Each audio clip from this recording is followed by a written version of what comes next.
नमस्कार, मेरा नाम है विक्रमजीत सिंह और सर इस टाइम पूरे देश में एक चर्चा बहुत ही जोरों शोर पर है। वो है एक देश एक चुनाव। आप सुनते रहे थे एक देश एक राशन कार्ड।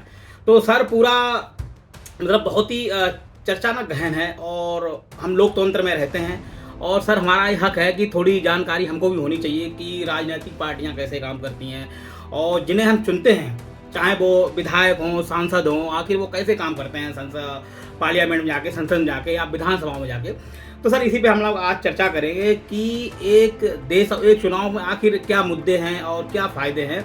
और बाकी सर जनता जनार्दन है, जनता को ये पूरा हक है कि क्या सही है क्या गलत है। इसमें किसी एक की राय नहीं होनी चाहिए कि भाई साहब एकदम निष्कर्ष पर निकाल दें, जज बन जाएं कि ये चीज़ अच्छी है, ये चीज़ खराब है। ये नहीं होना चाहिए क्योंकि हमारा संविधान भी सर कहता है कि हम भारत के लोग, मतलब पूरी जो शक्तियाँ हैं ना वो पूरी जनता को दी हैं। जब आप कभी संविधान की प्रस्तावना पढ़ेंगे तो बाकायदा उसमें लिखा है कि हम भारत के लोग। कुल मिला के कि देश की शासन प्रक्रिया, प्रशासन प्रक्रिया, सारी शक्तियाँ किसी हाथ में है, जनता के हाथ में है। लेकिन सर कभी कभी ऐसी प्रवृत्तियाँ भी आती हैं कि जनता बस आप हाथ जोड़े खड़ी रहती है। बाकी आप तो अच्छी तरह परिचित हैं जो भी राजनीतिक चीज़ें होती हैं।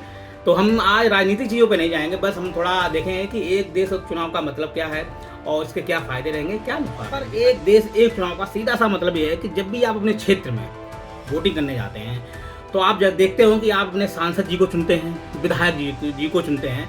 तो बस यही दो चुनाव हैं मेरे ख्याल से इसमें जो एक साथ कराए जाएंगे।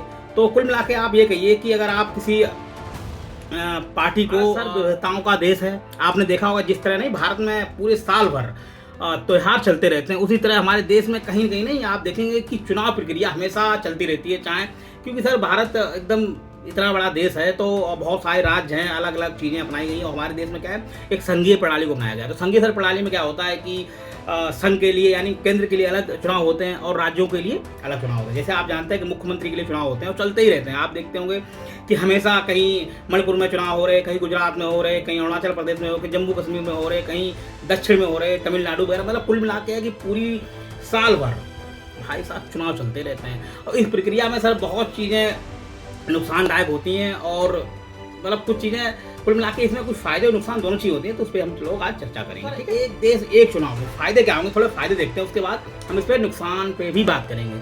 अब देखिए सर एक चीज़ आपने देखी होगी कि निगेटिव और पॉजिटिव हमेशा साथ चलते हैं, वरना पॉजिटिव के साथ नेगेटिव का कोई मतलब नहीं और नेगेटिव के साथ बिना पॉजिटिव का कोई भी मतलब नहीं। आप समझ गए, महिला के बिना पुरुष और पुरुष के बिना महिला साथ अधूरा है। तो आप ये बात समझ गए होंगे चुनाव के फायदे सर ये होंगे कि आपने देखा हो कि जितने भी राजनीतिक दल हैं, जो नेता हैं, चाहे वो हमारे प्रधानमंत्री जी क्यों ना हो, चाहे वो सारे राज्यों के मुख्यमंत्री, कहीं कहीं इस जुगत में रहते हैं कि साहब कैसे हमारी पार्टी जीते। कुल मिलाकर पार्टियों का बहुत ज़्यादा जो एक एजेंडा रहता है वो रहता है कि पार्टी को जीत दिलाना, कैसे भी तरीके से पार्टियों को जीत दिलाना, चाहे उसके लिए मैं कुछ भी करना पड़े, चाहे साम दाम दंड भेद, चाहे कोई भी प्रक्रिया अपनानी पड़े।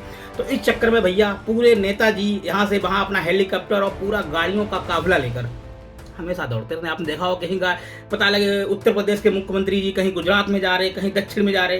तो सर इससे क्या लेते हैं, तो सर सबसे पहला लाभ ये होगा कि जो साल भर चुनावी प्रक्रिया होती है उसमें बहुत सारा धन खर्च होता है। आपको बताएं, जो अगर कुछ आंकड़े देखें आप न्यूज़पेपरों के, तो जो सन 2019 का लोकसभा का चुनाव हुआ था साहब, उसमें 60,000 करोड़ रुपए खर्च हुए थे। 60,000 करोड़, आप समझ रहे हैं, मतलब इतना भारी भरकम रुपया सर अगर कहीं जनता के कल्याण में लगा दिया जाए तो सर क्या। सर लोकतंत्र में चुनाव होना सर बहुत जरूरी है, नहीं तो साहब चीन या फिर आप कहेंगे उत्तर कोरिया बन जाएगा। और लोकतंत्र सर इसी को कहते हैं जब एक निश्चित समय अवधि के बाद चुनाव चलते रहें और हमारी जो भी भागीदार है, यानी कुल मिलाकर लोकतंत्र जो है ना वो सभी की भागीदारी को सुनिश्चित करना चाहता है। मतलब कुल मिला के कोई आपको कोई बाउंडेशन नहीं है, जिसको भी अगर लोग पसंद करते हैं तो आप भी चुनाव जीत सकते हैं। यहाँ तक कि हमारे संविधान ने सर ये कहा है कि आप अगर कहने मतलब पार्टी के नेता अगर आपको पसंद करते हैं तो 6 महीने के लिए आपको मतलब मुख्यमंत्री प्रधानमंत्री बना सकते हैं, बस बशर्ते है कि 6 महीने बाद आपको कहीं ना कहीं राज्यसभा या लोकसभा का सांसद बनना पड़ेगा। उसके बाद तो भाई साहब बल्ले बल्ले है, आराम से मजे। वो सिर्फ हमेशा ना अपने पार्टी एजेंडे में लगे रहते हैं। इससे सर क्या होता है कि जो जनता के मुद्दे होते हैं वो कहीं ना कहीं भटक जाते हैं और जो भी विकास प्रक्रिया हैं वो रुक जाती है। विकास प्रक्रियाओं का मतलब यहाँ से मतलब होता है कि जैसे आचार संहिता लग जाना। वैसे आचार संहिता में ऐसा कहीं नहीं लिखा है कि कोई विकास प्रक्रिया नहीं होगी, लेकिन सर जैसे ही आचार संहिता लागू होती है चुनाव के समय तो हम लोग बचपन में बात करते थे कि साहब, हमारे बाबा दादा कहते बेटा अब तो आचार संहिता लग गई, अब साहब कोई काम नहीं होगा, कोई वैकेंसी नहीं आएगी, नौकरी वोकरी नहीं लगने वाली। सर वही हाल है। तो आचार संहिता सर क्या होता है कि चीज़ें रुक जाती हैं। और जितने भी हमारी प्रशासनिक तंत्र है, प्रशासनिक तंत्र का सर मेरा मतलब है वहाँ पे बड़े बड़े नौकर साहब, बड़े बड़े हमारे कर्मचारी, कुल मिला के पूरा जो भी अमला है सरकारी, जो नौकर चाकर, तो वो कहाँ लग जाते हैं सर? चुनाव में लग जाते हैं। सर इससे क्या होता है कि जो काम जैसे सड़क बनना था, डीएम साहब से पता लगे यहाँ पूरी विकास प्रक्रिया को देख रहे हैं, वो क्या है, वो चुनाव करवा रहे हैं। तो सर कहीं ना कहीं जो निर्णय प्रक्रिया है वो पूरी बाधित हो जाती है लगातार चुनाव होने से। तो सर 1-10 चुनाव अगर होता है तो सर एक बार बस 5 साल में सारे चुनाव अगर एक साथ करा लिए जाएँ तो बाकी काम पूरा विकास प्रक्रियाओं का चलता है। कि जो कॉन्सेप्ट अगर लाया जाता है तो आपने देखा हो कि जो मतलब संघ में और जो राज्यों में अलग अलग पार्टियों की जो सरकार होती है, तो सर क्या होता है कि जो नीतियां हैं वो बढ़िया तरीके से नहीं बन पाती हैं। अगर एक साथ चुनाव हो जाएंगे तो सर आपसी समन्वय के साथ एक बार नीतियां बन गई, उसके बाद सर पूरी 5 साल तक चुनाव, मतलब पूरा चुनाव तो होंगे नहीं, तो पूरा विकास प्रक्रिया चलती रही। इससे क्या होगा सर? जनता के फायदा होगा। और जनता की जो भी मुद्दे हैं, चाहे वो गरीबी हो, भुखमरी हो, कुपोषण हो, स्वास्थ्य हो, सारी योजनाएं सरकार बढ़िया तरीके से लागू कर पाएगी। तो इसका ये भी सर एक बढ़िया सा फायदा हो सकता है। देखा होगा कि सर बहुत सारे जो आर्थिक सुधार होते हैं, आर्थिक सुधार का मतलब होता है कुछ ऐसी नीतियां जो बहुत ही बड़े स्तर पर परिवर्तन लाती हैं, ठीक है।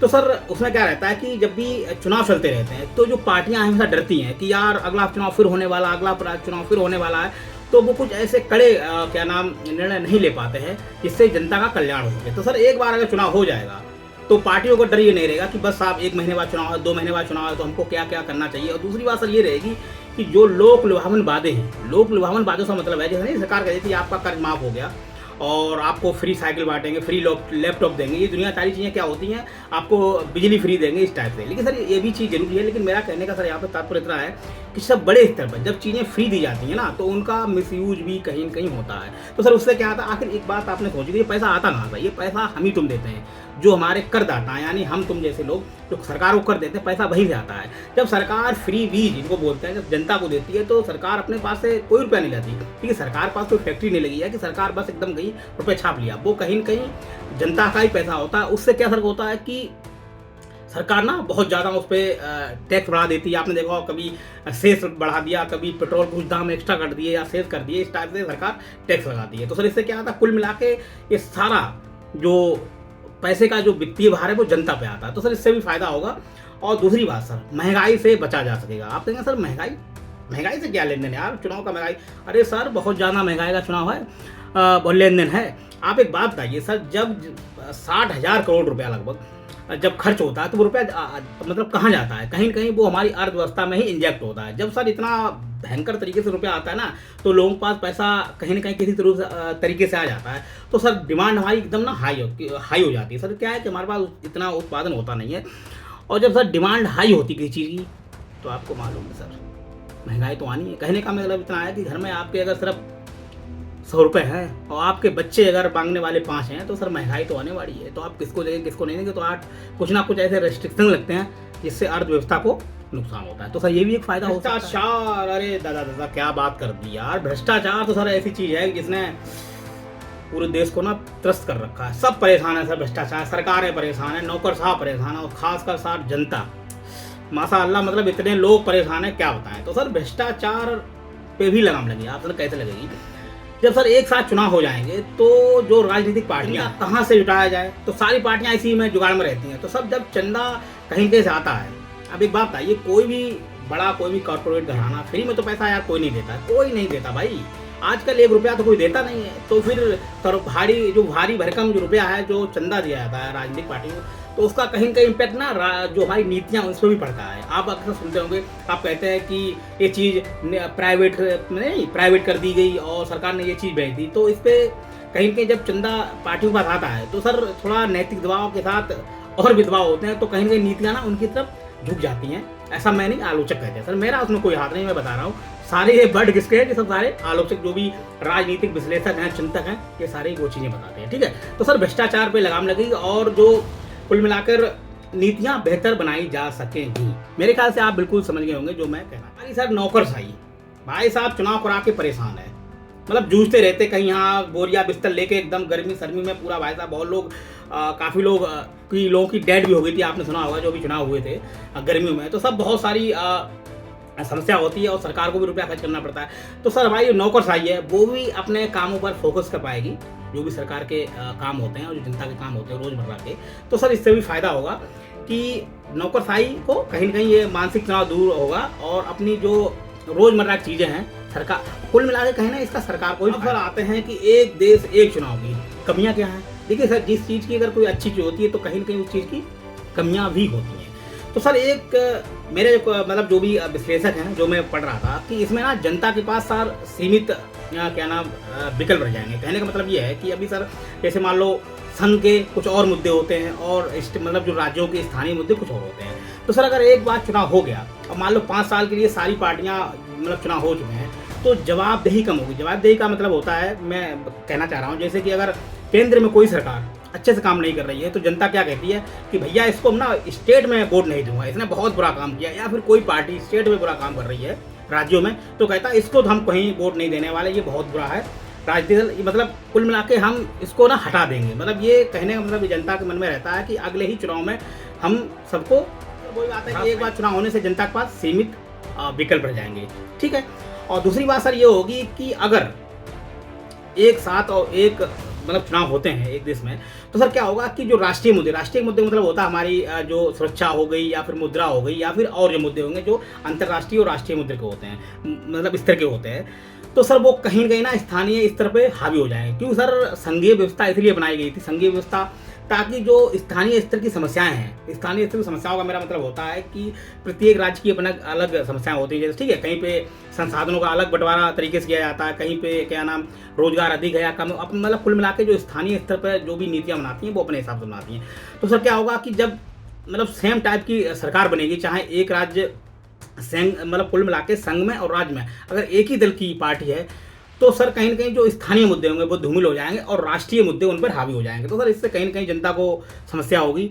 और अगला सर इसमें ये भी है कि जनता के पास जो भागीदारी का मतलब राजनीतिक जो भागीदारी होगी वो कहीं ना कहीं असीमित हो जाएगी। क्योंकि सर एक बार चुनाव होने के बाद आपको 5 साल का वेट करना पड़ेगा। और जब भी सर बीच बीच में अगर चुनाव होते रहते हैं तो लोग एक दूसरों को जब भी कोई काम और है एक देश के चुनाव में, यदि राज्यों में राष्ट्रपति शासन बीच में लगा दिया जाता है या किसी कारणवश जो राज्य की विधानसभाएं हैं उनको भंग कर दिया जाता है, तो सर उसके लिए क्या उपाय होंगे। कहने का मतलब है कि आपने देखा हो कि हमारा संविधान प्रावधान करता है, जो अनुच्छेद 356 है, कि यदि राज्य की जो प्रशासनिक मशीनरी है या फिर जो भी तंत्र है अगर संवैधानिक मूल्यों का पालन ना करते हुए अराजकता से कार्य करता है, तो जो राष्ट्रपति हैं वो उसमें राष्ट्रपति शासन लगा सकते हैं और वहाँ की जो विधानसभा उसको भी भंग कर सकते हैं। तो सर इससे क्या होगा कि अगर बीच में भंग हो जाती है तो फिर सर कैसे चुनाव कराए जाएंगे, क्या प्रक्रिया होगी। तो इससे मतलब ये भी एक बहुत ही चिंतनीय विषय है और सरकार इस पर क्या करती है ये देखने वाली बात होगी। और दूसरा सर एक और उसमें प्रावधान है जो भारतीय से 352, उसमें सर क्या है कि अगर कोई बाहरी आक्रमण होता है या युद्ध की स्थितियां बनती हैं तो भी एक नहीं राष्ट्रीय स्तर पर इमरजेंसी लगाई जा सकती है। ठीक है, आपातकाल लगाया जा सकता है। तो सर उसके लिए क्या प्रावधान होंगे क्या नहीं होगी, ये भी एक समस्या है। दूसरी समस्या सर ये है कि एक देश एक चुनाव के लिए हमको बहुत सारे संसाधन चाहिए, लगभग 50 लाख से ज़्यादा ईवीएम चाहिए और मतलब एक बहुत बड़ा प्रशासनिक अमला चाहिए। कैसे चुनाव प्रक्रिया होगी क्या होगी ये मतलब अभी देखना बाकी रहेगा। और जनता सर जनार्दन है, सर मुख्यमंत्री का मन ना हुआ कि हम भाई सरकार नहीं चलाने वाले हैं, बस हमारा हो गया, हमारा दिमाग खराब हो गया, जनता का बहुत प्रेशर। तो वो अगर संवैधानिक जो प्रावधान है वो क्या नाम जो वहाँ के राज्यपाल हैं उनसे कह सकते हैं कि साहब बस जो विधानसभा उसको खत्म कर दीजिए, भंग कर दीजिए, मैं बिल्कुल सरकार चलाने के मूड में नहीं हूँ। तो सर उसमें क्या प्रक्रिया निकलेगी क्या नहीं होगा, ये भी एक विषय से चुनाव कोई नई प्रक्रिया नहीं है। ये चुनाव पहले भी होते रहे हैं। जैसा कि आप जानते हैं लगभग 1966-67 तक ये चुनाव हुए हैं, एक साथ चुनाव हुआ करते थे। उसके बाद जब राजनीतिक सत्ताएं बदली, केंद्र और राज्यों में अलग अलग मतलब जो पार्टियों को जब दल आए तो ये चीज़ें कहीं ना कहीं बिखर गई। तो कहने का मतलब है पहले भी चुनाव होते रहे। उसके बाद एक और है सर, मैं आपको बात बताना चाहूँगा, और सिर्फ भारत नहीं और भी देश हैं जो एक साथ चुनाव कराते हैं, चाहे वो कनाडा हो गया, अमेरिका हो गया और दक्षिण अफ्रीका जैसे देश भी एक साथ चुनाव कराते हैं। तो अगर वहाँ पे ये प्रक्रिया सफल है तो हो सकता है भाई हमारे यहाँ भी सफल हो। लेकिन हमारे यहाँ सर जनसंख्या बहुत है तो बाकी कुल संसाधनों की जरूरत है। चुनाव तो सर कराया जा सकता है, संशोधन कैसे किया जाता है तो सर थोड़ा इसको भी जान लेते हैं। तो आपको बता दूं कि जो भी संशोधन लाया जाता है वो संविधान का जो अनुच्छेद 368 है उसके तहत किसी भी सदन में लाया जा सकता है, चाहे वो लोकसभा हो राज्यसभा हो। और सर आपको बता दें कि इसको लाने के लिए सरकार को कम से कम 50% यानी इसे सामान्य बहुमत बोलते हैं, लाने के लिए कम से कम जो 50% जो हमारे सदस्य होते हैं पार्लियामेंट के, उनकी क्या होनी चाहिए, सहमति होनी चाहिए। उसके बाद संसद के जितने भी सदस्य हैं कुल मिला के, चाहे वो राज्यसभा हो गया, लोकसभा हो गई, तो उसके कम से कम 3/4 लोगों की वोट की जरूरत होती है। कुल मिलाकर हम ये कहेंगे कि लगभग 271 या 72 जो भी संसद हैं इनकी सहमति होनी चाहिए इस बिल को लाने के लिए। उसके बाद अगर सर ये बिल पास करवाना है सरकार को, तो कम से कम 362 वोटों की जरूरत है, क्या नाम, एक सदन में, ठीक है। ये हम लोकसभा की बात कर रहे हैं। अगर राज्यसभा में चाहिए तो आप देखेंगे जो भी 250 के हिसाब से उसका 3/4 बन रहा हो, तो आप ये समझ सकते हैं, ठीक है। तो कुल मिला के इस बहुमत को, मतलब कुल मिला के इस बिल को पास करने के लिए सरकार को 3/4 बहुमत की जरूरत है, जिसे बोलते हैं मेजोरिटी, ठीक है। तो मेरे ख्याल से आप बात समझ गए होंगे, और पढ़ते रहिए, मस्त रहिए, और वीडियो अच्छा लगा तो सर सब्सक्राइब भी करते रहिए और शेयर भी करते रहिए, क्योंकि सर जानकारियाँ बांटने से बढ़ती हैं, और आप जानते हैं खुशियाँ भी सर बांटने से बढ़ती हैं, ठीक है।